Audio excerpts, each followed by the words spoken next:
Okay, let's begin. All right, well, thank you everyone for coming. I really appreciate it.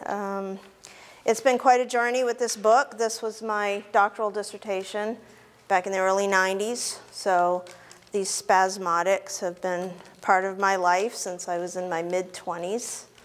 I'm now in my early 30s, so it's been quite a journey.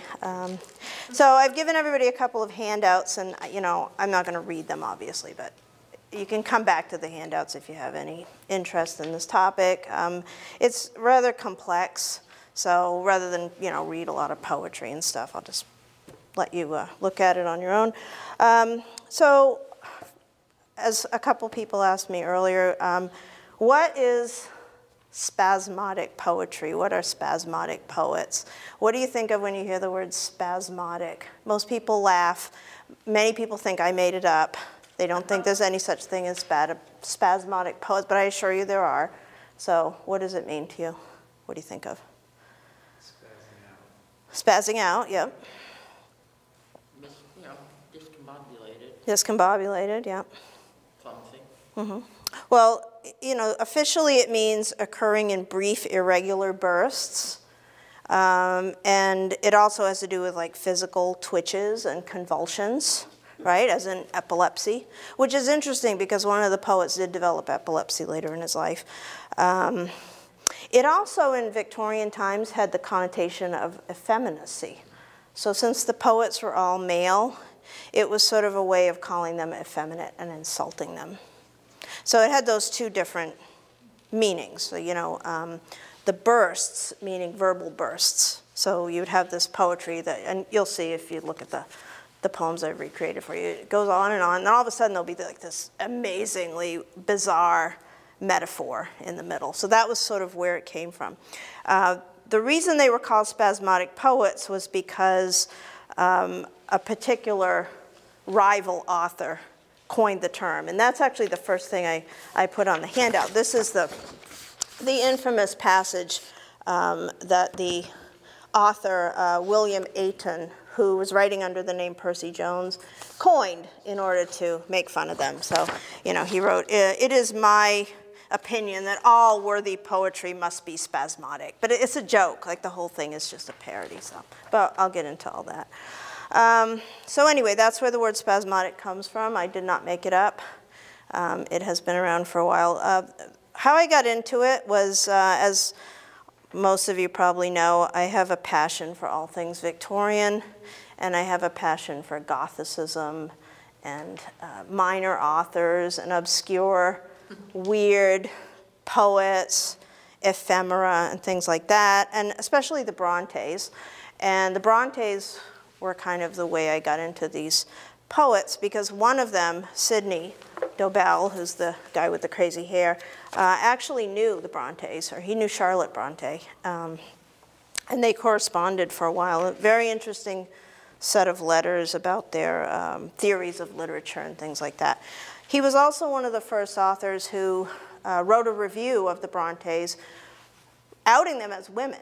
Right? They wrote under male names. Most people thought they were men, and they wanted to be perceived as men. He saw through that. He was sensitive enough to their use of language and themes to know that they were actually women writing about issues that were of importance to women. So that was kind of the way I heard about them first.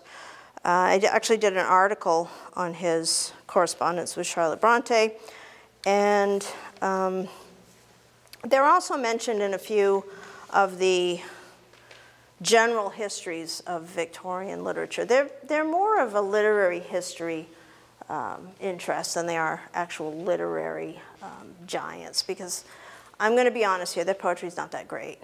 But it is very interesting in a historical context, right? I always think of them as kind of the Mystery Science Theater of literary criticism, right? And to me, that's the ultimate compliment. I love that kind of stuff. So another interesting thing about them, if you look at the timeline, if you just look at the top and the bottom, you can see they cover the entire 19th century. The first one was born in 1802, and the last one died in 1909. So this is like 107 years of spasmodicism, right? So they really encompass all the major trends of Victorian poetry. So I'll just tell you a little bit about what the movement was. And of course, calling it a movement is sort of a loose thing because they were not any type of an official movement. They didn't call themselves the Spasmodics. They did not have any specific gathering. You know, a lot of authors, like for example, the pre-Raphaelites, they had a brotherhood and they actually wrote, you know, as a group. They discussed their themes together. They coordinated the release of their books. The Spasmodics had nothing like that. The two major Spasmodic figures, Sidney Dobell and Alexander Smith, who are in the handouts I gave you, were friends. They were close personal friends. After the fact, though, just because they were parodied together, they became friends with one another. So if you think about where Victorian literature was at in the middle of the 19th century, if you know anything about 18th century poetry, you know that it was reflective of the age of reason, right? Poetry was kind of academic. It was supposed to educate people, you know, God forbid. It was supposed to be, you know, very logical and not emotional and, you know, melodramatic or gothic. But there were these two rival, you know, trends in literature. And of course, you know which one was more popular, right? What are you going to pick? Scientifically based logical poetry or gothic fiction with vampires and spirits? And, you know, of course, people like that better. So these poets kind of grew out of the, you know, the conflict between those two streams. Another thing that was happening in the early to mid-19th century was a craze for working class poets, right? If you think about it, literacy, novels, magazines, all of these things were very much growing and spreading, right? So there was a huge market for periodical publications in the mid-19th century. People were buying magazines like you wouldn't believe. And there were lots and lots of magazines. I documented some of the stats in my book. You know, hundreds and hundreds of magazines, some only lasting for a few issues, but popular. And people of all classes read them, people who were literate, you know, which not everybody was, obviously, but more people than ever before. And they could also print things. So, you know, everybody's heard of like penny dreadful novels and that kind of stuff. This is all part of the same trend. So working class poets came out of this idea that, well, just as everyday people could read magazines, suddenly the idea occurred to somebody, everyday people could contribute to magazines. So people started writing and publishing, you know, their experiences. And the Spasmodic poets were very much part of that. Alexander Smith, the one in the packet, who wrote Glasgow, and that's a poem about you know, his life in the factories and things. He worked 10 hours a day in the factory from the age of 10 until he was about 20. 10 hours a day and still found time to write poetry, right? He was self-educated. How many of us could do that in today's world? Work 10 hours a day, every day, come home and try to write poems, right? And teach yourself to read and write and study literature on your own. It's amazing, really. Sidney Dobell, again, the fellow with the crazy hair on the front of the book, grew up in a cult. He was part of a cult that still exists today. Nowadays it's called the Exclusive Brethren. Some of you may have heard of it. It's an isolationist Christian cult, and his grandfather actually founded it. So he lived a very isolated life, again, self-educated. The self-education part played a role in the way they wrote because their main rivals in literary circles were the Oxford and Cambridge set. Men who were educated in a very formal way, who learned Latin and Greek. In those days, lectures in college were given in Latin. You couldn't attend college if you were not fluent in Latin. Matthew Arnold, who's associated with the Spasmodics, was the first professor at Oxford to give major lectures in English as opposed to in Latin. So they were cut off from that entire stream. They did, you know, Sidney Dobell did learn some Latin and things in his, you know, affiliation with his grandfather's group, but not Alexander Smith. And some of the others maybe knew a little, but they were not part of that set. They didn't have the Oxford and Cambridge connections. And that played a role because Ayton, the fellow who wrote the parody on the front page of the packet, he was a professor at the university in Scotland, and he was also, you know, educated in the Oxford and Cambridge tradition. And part of what was going on was that these Oxford, Cambridge poets and critics were absolutely enraged that these lower middle class men could presume to publish, could presume to want to be professional authors, could overstep their class boundaries, right?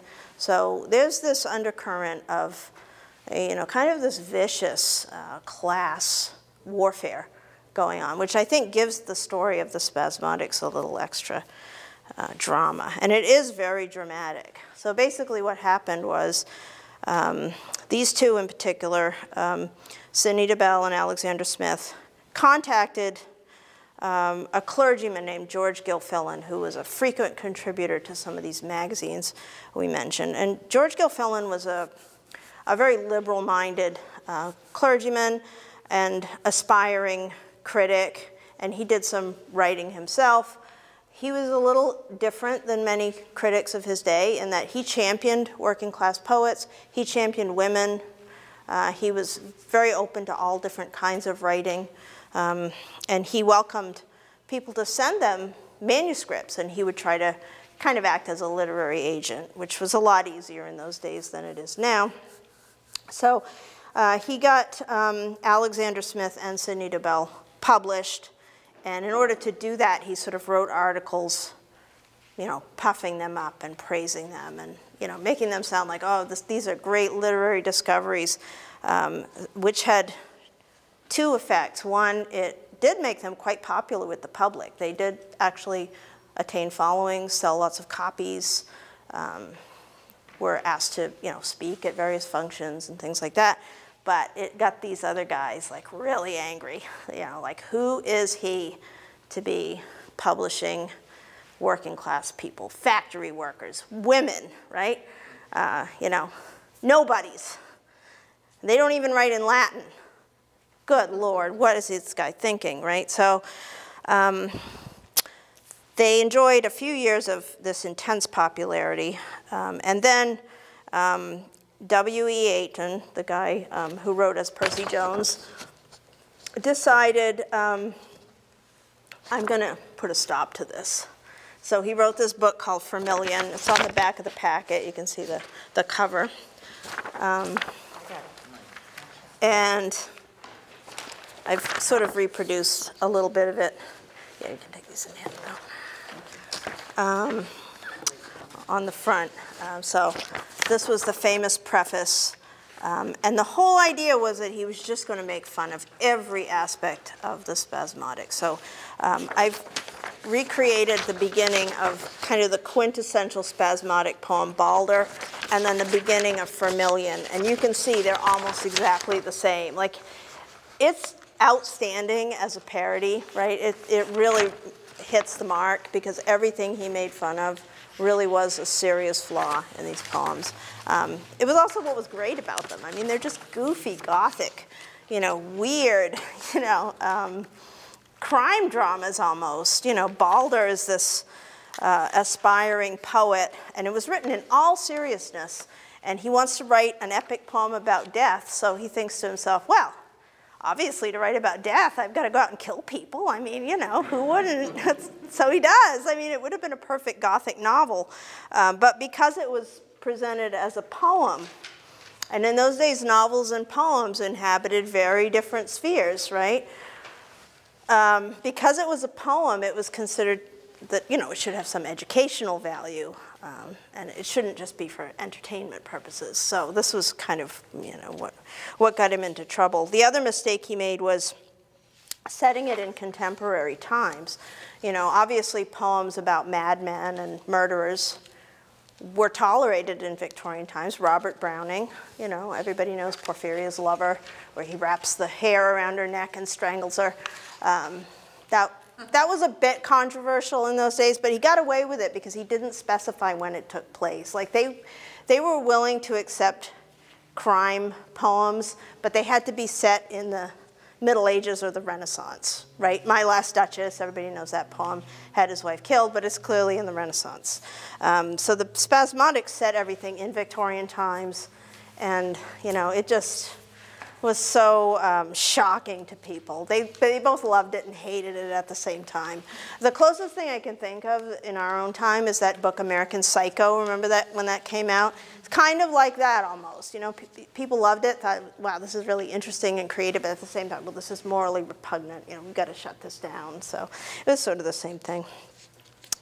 So, because Ayton wasn't getting anywhere with writing critical essays about why this was not acceptable, he just said, I'm just going to write my own poem. I'm going to do it with humor, right, in the best tradition of satire. So Vermilion is absolutely hilarious. I mean, it really is funny. If you know what you're looking for, he puts all the major Victorian poets in the poem. He uses characters from a lot of what we would call canonical or, acceptably literary Victorian works. He's got characters from Tennyson. He's got characters from Browning. He's got Thomas Carlyle himself, as a character. He's got Gilfillan as a character. And in the book Vermilion, the Gilfillan character is called Apollodorus, which was Gilfillan's pen name. So everybody knew who he was talking about. And he just, he has a poet in the story, like Balder, says, well, I want to write a poem about death, so I'm going to kill somebody. So he pushes his best friend off a tower, and the guy falls right on Apollodorus and crushes him. So it's just bizarre, and it's funny. Some critics now, looking back on it, and they have a point, say it was cruel, right? It was sophomoric. It went too far because it ruined these young men's careers, right? They really never recovered from it.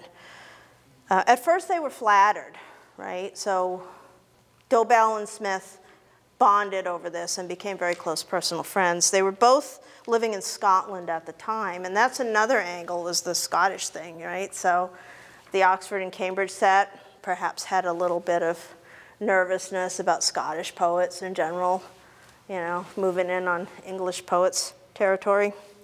But Ayton himself seems to have felt a little bit guilty because he helped Alexander Smith find employment as a registrar in the University of it's either Glasgow or Edinburgh, I forget which one. But anyway, he helped him,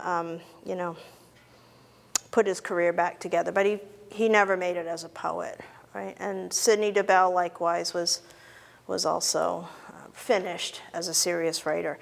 Interestingly, both of them wrote some really good poems. The poems that I've recreated in the packet here for you, Glasgow and Nuptial Eve, these are considered to be their best poems.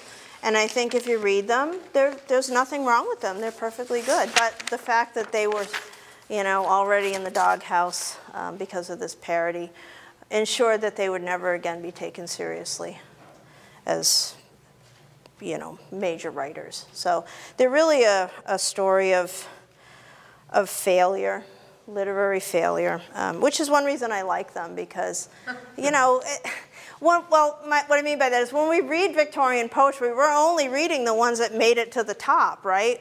We read Tennyson, Browning, Matthew Arnold, who hated the Spasmodics, by the way, and some others, the Brontes, Elizabeth Barrett Browning.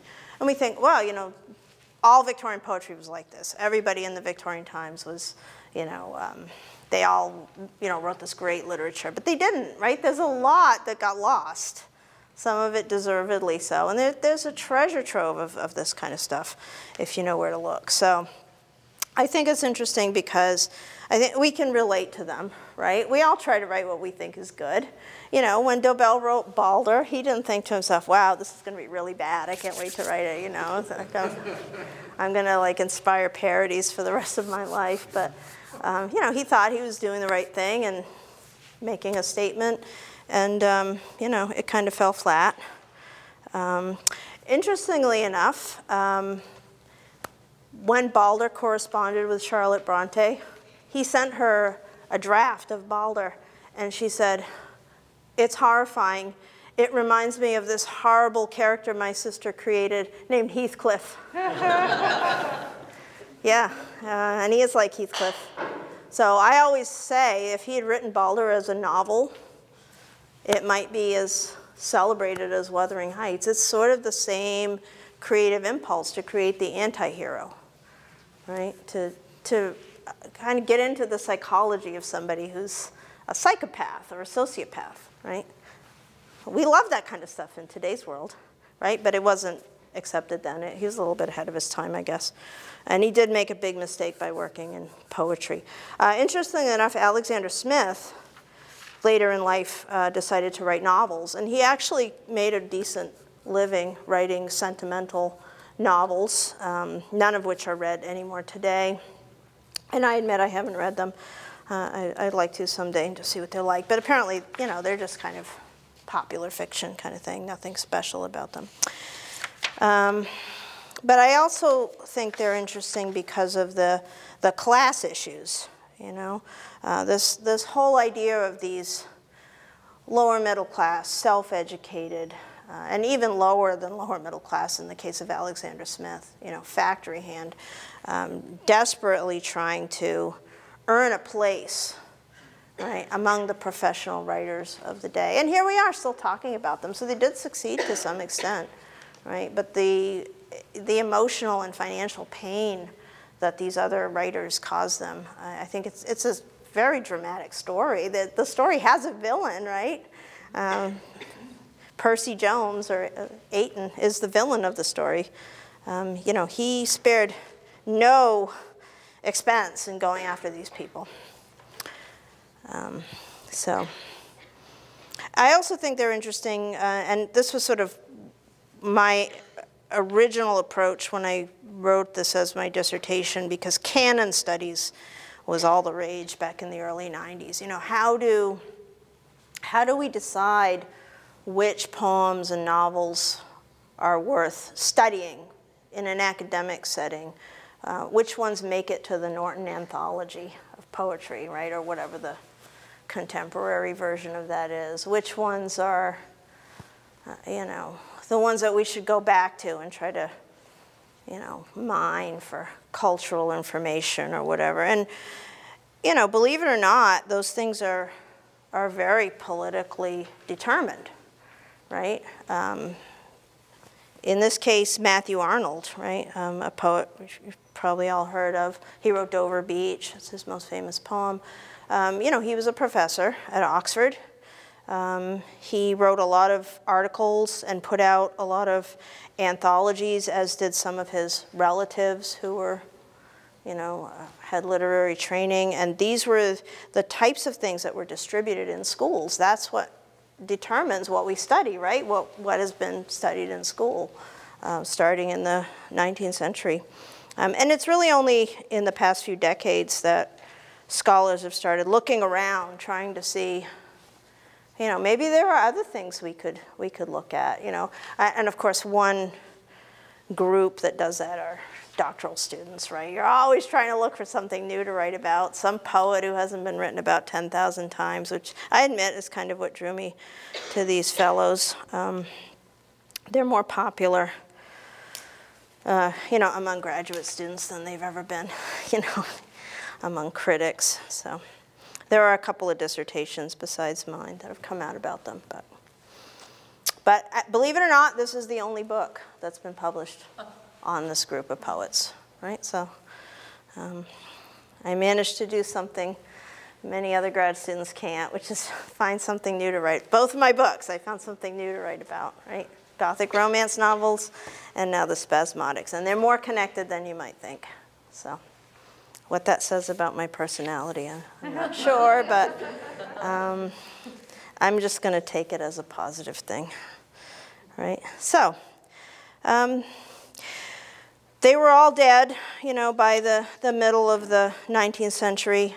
They both died fairly young, Smith and Dobell. There were a few others. Philip James Bailey, he wrote, I haven't talked too much about Festus. Festus was like a really early spasmodic poem. It was called that later, you know, obviously when it came out, it was kind of an interesting, you know, poetic experiment, I guess I'd call it. And of course the name Festus should remind you of Faustus, Dr. Faust. It's the same story. He just kind of modernized it. So his Festus is like a, you know, a Victorian version of Dr. Faust, and makes a pact with the devil to, you know, travel around the world and learn about creation and evil, and, you know, finally finds redemption and actually manages to redeem the devil somehow. So they both marry their sweethearts and all is well. It was a very Victorian kind of ending. It wasn't as controversial because it did have that theme of redemption, but he was born in 1816, and then he didn't die until 1902. So lived almost a century, which was amazing in those days. You know, outlived Queen Victoria. And, you know, he's sort of the bookend. His life encapsulates the whole spasmodic story. But he was very popular, too. Festus was one of those books that everybody had a copy of back in the day, including the Brownings, right, and a number of other popular poets.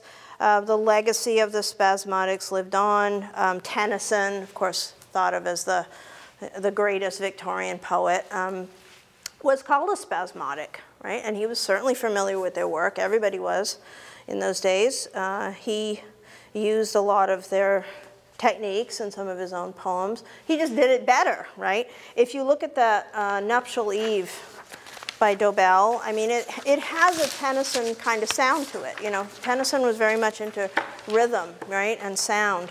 And, you know, Dobell wasn't as talented as Tennyson in that respect, but if I gave you that poem and said, oh, this was a newly discovered poem from Tennyson's youth, I bet nobody would question it. It really does sound like one of Tennyson's poems. So it's not that the Spasmodics didn't have talent. Maybe they didn't have, you know, the highest level of genius, but they certainly could have done a lot more if they hadn't been kind of snuffed out by these other critics.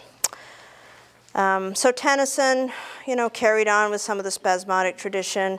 Elizabeth Barrett Browning's Aurora Leigh, right, which was a novel written in poetic form, is certainly a spasmodic poem because it has exactly the same formula, but the difference is her main character is a woman who wants to become a poet. So because it has that extra little feminist salt on it, we love it. Right? We love that poem. It's read. My students love it. When I read it in my British survey class, they think it's great. Even though it's poetry, they really like it because Aurora, you know, she's fighting sexism. She's fighting, you know, a forced marriage to her cousin Romney. I always picture Mitt Romney in that role, but, you know, makes it extra horrifying, I guess. But you know, it's very much written like a spasmodic poem. If you put the two side by side, you'd see the similarities right away. So Elizabeth Barrett Browning, some people say, well, she's the only spasmodic that made it big, you know, she's the only one that got into the canon. Robert Browning, absolutely accused of being a spasmodic, right, because of his anti-heroes, murderers, psychopaths. He wrote a book called Cells in the Madhouse, you know, very much like the Spasmodics. And they both were admirers of spasmodic poetry. So there are a lot of connections, right? They're not like this obscure group that labored, you know, in the darkness and then disappeared. They were very much part of the Victorian literary scene. So it's kind of a shame that they have been forgotten. And one reason I worked on them for 30 years and came out with this book is to try to change that. So we can look at them again and reappraise what they were all about. So questions, comments? reactions? I have a couple. Yeah, go. I noticed that Matthew Arnold dumped Empedocles. Yes. Now, Empedocles was a pre-Socratic, 500 BC, who jumped into Mount Etna, into the caldera and died.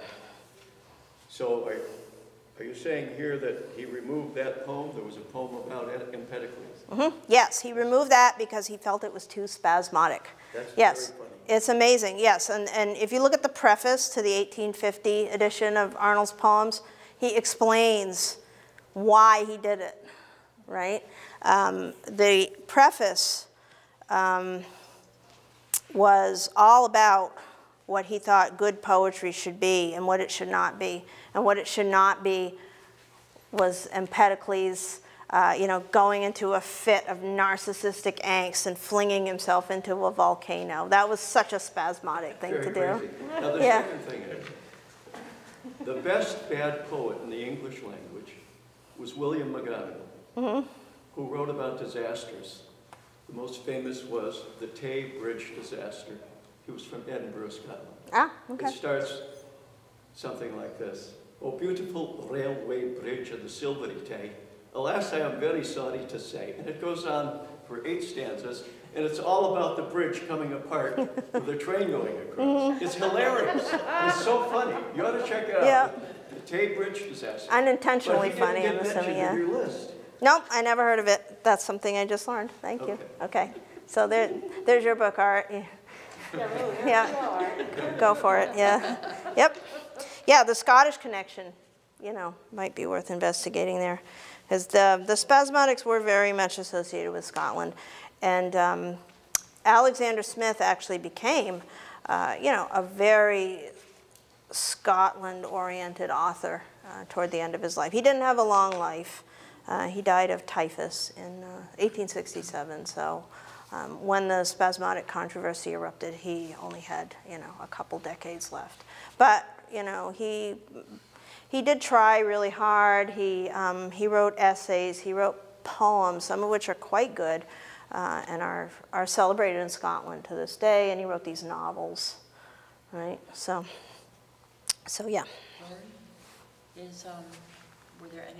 Was there a tradition in the United States as well, or was it mostly British? Mostly British. Walt Whitman was sometimes associated with them a little bit. But yeah, they were mostly British. Their works were read in the United States, but I don't think they ever really caught on here the way they did in England. So. Lori, can I ask a quick question? Of course. You mentioned that Sidney Dobell was the one who kind of outed the Brontes. Yeah, I'm just curious, what was kind of the fallout of that, or how did they respond? Well, he reviewed their poems. I don't know how much people know about the Brontes, but the first time the Brontes ventured into print, they put together a little book of poetry. Poems by Currer, Acton, and Ellis Bell, which were their pen names, the kind of male pen names. And the book went nowhere, nobody read it. But Dobell read it, and he wrote this article saying, well, this is not a bad book. Ellis Bell is by far the most talented. That's Emily Bronte, right? No surprise there. It shows you that he really knew what he was talking about. He was not a bad literary critic, right? Had he had access to Oxford or Cambridge education, he might have been a great professor, just like Arnold. But he then followed that up by saying, well, remember those poets I talked about? Now they've written some novels. So he was really one of the first people who loved Wuthering Heights, which is no surprise because, Balder and Heathcliff being cousins, right? He loved Wuthering Heights. He liked Jane Eyre a lot.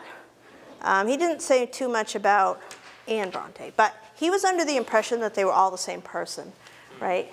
When the novels came out, he said, oh, this is probably just one person, using different pen names for whatever reason. So the fallout was not so much in their day, but in today's world, there's almost no critical history of the Bronte sisters that doesn't have something about Sidney Dobell, right? They ensured his fame in a way, because he's part of their circle. And like I said, he and Charlotte Bronte wrote letters to one another after the death of her sisters. You know, she was left alone for a few years without them, and she was very lonely.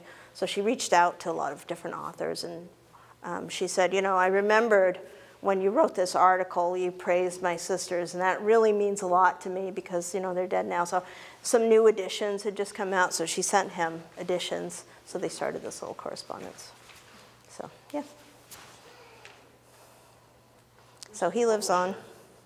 Of which one? My book? Oh, this is McFarland in North Carolina. Published both of them. Tell us about the process. The process, submitting it. Did you know that it was going to be such a unique book that nobody No, like most grad students, I just wanted to finish the dissertation and graduate. And, but I loved it. I mean, to this day, I have all my notes that I gathered in a book. And back then, it was just photocopies. There was no internet or anything. So I was getting these interlibrary loan books from like Wales, Scotland. I remember going to Dartmouth College and poking around in the microfiche to find Victorian magazines. I looked for actual Victorian magazines to see, you know, what the original reviews were. And I think that was one thing that I contributed that really hadn't been done before. I actually gathered all the original reviews and articles about the Spasmodics, you know, rather than taking anybody's word that this was what people said about it. And, you know, as usual, it was a little different when you actually look at the primary sources, right? They were discussed, you know, in a pretty serious light. They weren't really made fun of until after Vermilion came out. So, yeah, I thought that was interesting. And also, the other thing that interested me was how so many Victorian authors whose names we know were involved with these people. I put a few of them on the back of the handout, right? The Bronte sisters, Tennyson, Robert and Elizabeth Barrett Browning, Matthew Arnold, right? And there were others, right, who, you know, their names might not be familiar to anybody who's not a Victorianist, but, you know, Margaret Oliphant, you know, Elizabeth Gaskell, a lot of them knew of them, wrote about them, corresponded with them, right?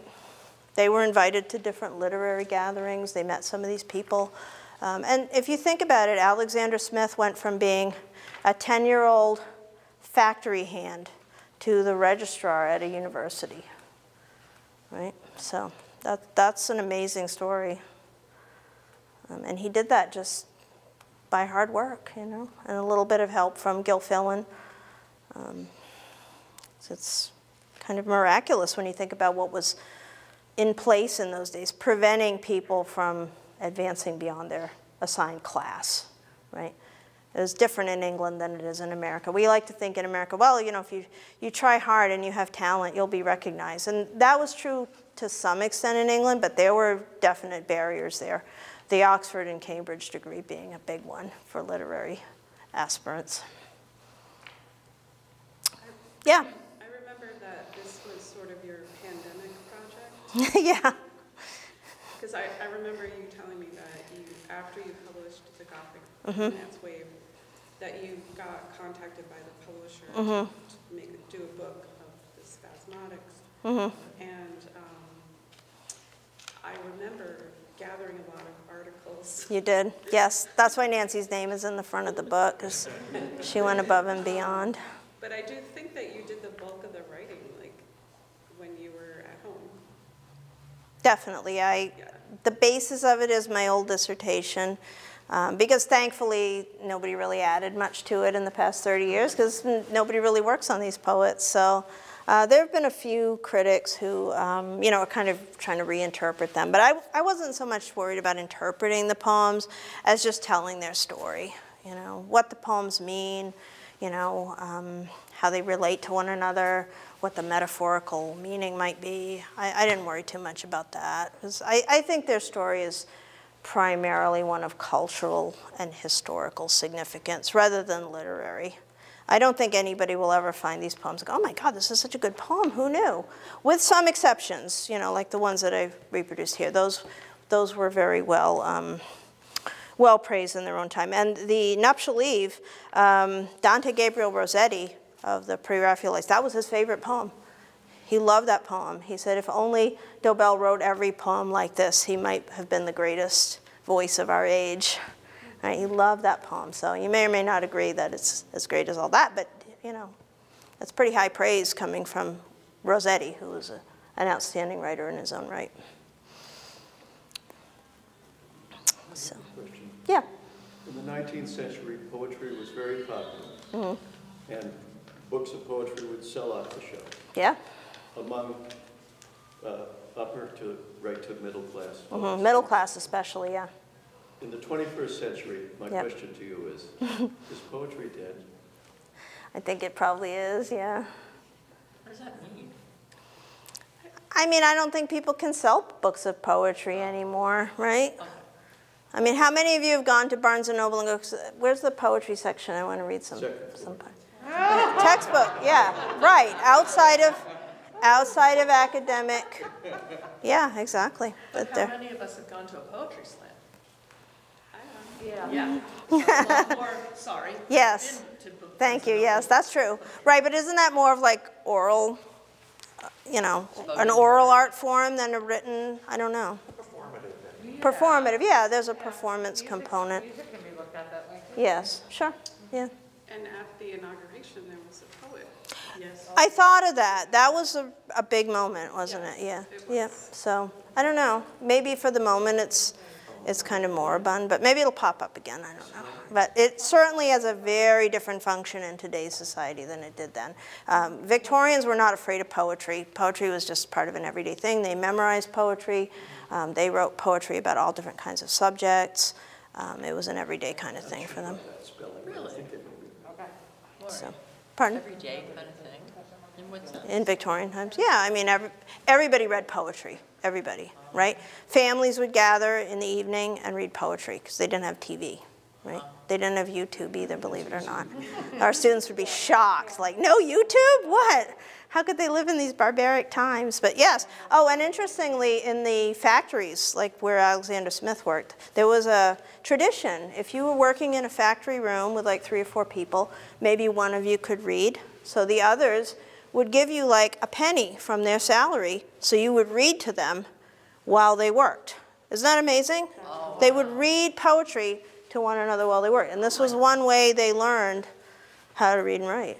So, you know. And that image, I think, is you know, really, that's really interesting. I wouldn't have even thought of doing that, you know. So, but somebody came up with that idea. So the person who was reading would not earn a wage for doing the work, but they would make up for it because the people would contribute part of their. And these were people that worked for, you know, slave wages, like pennies a day, and they would give 1 penny to hear poetry while they worked. So. Anything else? So, well, thank you very much for coming. So,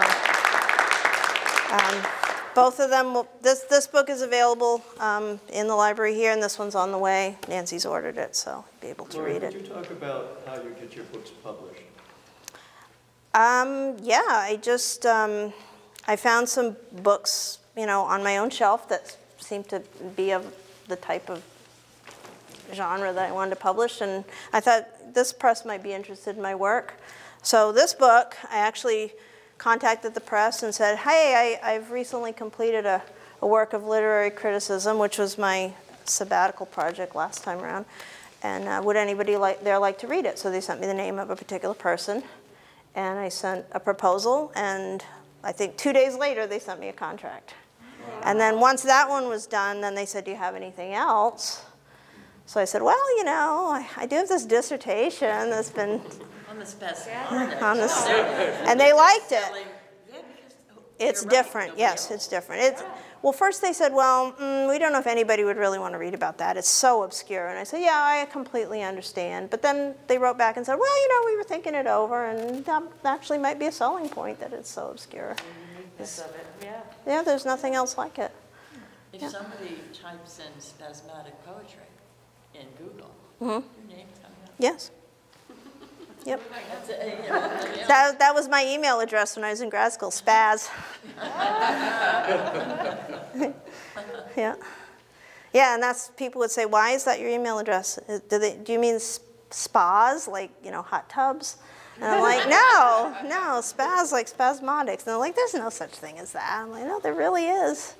So hopefully now that won't happen anymore if people hear Spasmodic. Oh, yes, Professor Paige's little project, yes. So, yep. Well, just your enthusiasm about the topic and knowledge just really made it come along. So. I find it really fun. I mean, I love obscure writers. I love bad poetry. I mean, it's so much more fun to like read something that's bad, and I mean, it's just different. You know, it's a whole different experience. You don't read it like, you don't have to put on, you know, special clothing and read it, you know, in this somber voice. You can have fun with it, you know, and I don't know, I think literature should be fun. Lori, I don't know if you mentioned this at the beginning. Mm-hmm. Are there other novels that fall into the Spasmodic? Because, I mean, you mentioned Aurora. I think Wuthering Heights is. I think Wuthering Heights is a Spasmodic novel. And if so, it's absolutely the greatest Spasmodic ever written. But, yeah. So wait, so how are you defining Spasmodic as a literary Well, form, or would distinguish the it? style, right? Can you The talk a burst, little bit? well, yeah, if you look at some of the poetry, like the opening of Balder, Okay. let's see, let me find something. You can almost just stab it and find something bizarre. Do I unbeheld behold the fair and answering mystery of your countenance, passionate with rains and sunshine, and unheard have audience of your voices, but as one who in a temple passes unrespect between the kneeling suppliant and the saint, meeting the uplifted face and the rapt eyes that look beyond. And this one's good.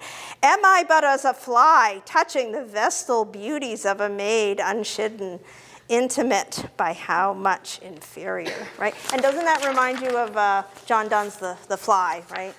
The fly crawling on the woman's body, and John Donne says, oh, you know, lucky fly, he gets to see the maiden's body. So there's a lot of, you know, echoes like that. But yeah, it's just overwrought, melodramatic, kind of silly, because it goes, you know, when you're writing poetry, you have to know when to stop, when to pull back, right? Those of us who write creatively know you can go off the rails. Right. So when you're doing your nano, 50,000 words in 30 days, right? You're just writing any old thing, but you got to edit it. Right. They didn't seem to get that. They just like, oh, the more wild, the better. And if you think about it, isn't that what Wuthering Heights is always criticized for? I mean, we love it for that reason, but at the same time, this was something that was considered really unique that Emily Bronte did.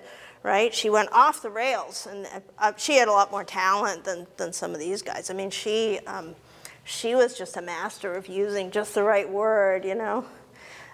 When Heathcliff, you know, dashes his head and says, you know, haunt me, but don't leave me alone, you know. That's so Spasmodic, but it works in the context of a Gothic novel. Right. So, yeah, so that's what I think. Thank you. Great. Yeah. So that all fits together. Yeah, you know, part of it is the Victorian taste, right? We're very far removed from Victorian taste now, but if you study it and you read it in the original context, you can kind of see how they read things. They don't read it the same. They had a lot less to judge, right? We have movies, TV, you know, everything that came after, modernism, war, you know, they didn't know any of that. So their tastes were a little different. Sensationalism was welcome among certain classes of people. And then you had, you know, the upper classes of people that said, well, those who like sensationalism, they're clearly of a lower order. And they really thought that people who were of other classes were really different people, like physiologically different, you know. We have that going on today in our society. Yeah, well, that whole thing, I don't know if you know anything about Victorian phrenology, but they actually thought they could measure your head and like the bumps in your head, and they really thought this might be a way to tell, you know, who had criminal potential. So, yeah, but it all fits together. And that's why I like the Victorians, you know, it's just, the more you think about it, the more you go down these little rabbit holes, and it's just, There's so much there. And, you know, as I mentioned, the Spasmodics, they go all the way from the very beginning, 1802, all the way to 1909. So it's a long story, right? And it's a framework. You can fit everything else into it in the whole 19th century. And then after that, people stopped writing spasmodically. Well, things shifted, right? If you think about it, 1909, we're getting close to World War I. Once World War I happened, there's no more Victorianism because, you know, the world changed. It just changed the whole concept of what life means and, you know, how you should act and what male bravery was all about. You know, when I was in grad school, my professor of Victorian literature used to say, you know, Victorian men thought if you're brave and you're a gentleman and you're well educated, you can wield that sword, you know, and you'll lead your men in battle. And you see that in like Tennyson's poems, you know, the Charge of the Light Brigade and stuff. World War I, oh, let's go with the sword. They take the machine gun, you know, they're all dead in 2 seconds. It just changed their whole way of looking at, you know, what it meant to be a man, specifically a man, what it meant to be human, what it meant to be educated and sophisticated and brave and whatever, you know, so yeah, it was all different. Gothic literature, you know, continued. So I would say that those spasmodic tendencies, anti-heroes, very popular after World War I, right? So I think a lot of them went into modernism, things like American Psycho later, right? Gothic publications, you know, all that stuff. So, yep. So, anyway, hopefully everybody will run out and get some spasmodic poems to read. And the beauty of them is you can get them all on Project Gutenberg now for free. You can download the whole thing for free. I wish they'd had that when I was writing the dissertation. I had to photocopy the whole thing on the old copier. Boom, turn the page, you know. Now you can just download it instantly. And you can do the PDF search for certain words too, so it's like a whole new way of research. So anyway, so thank you very much. Thank you, Laurie. Thanks.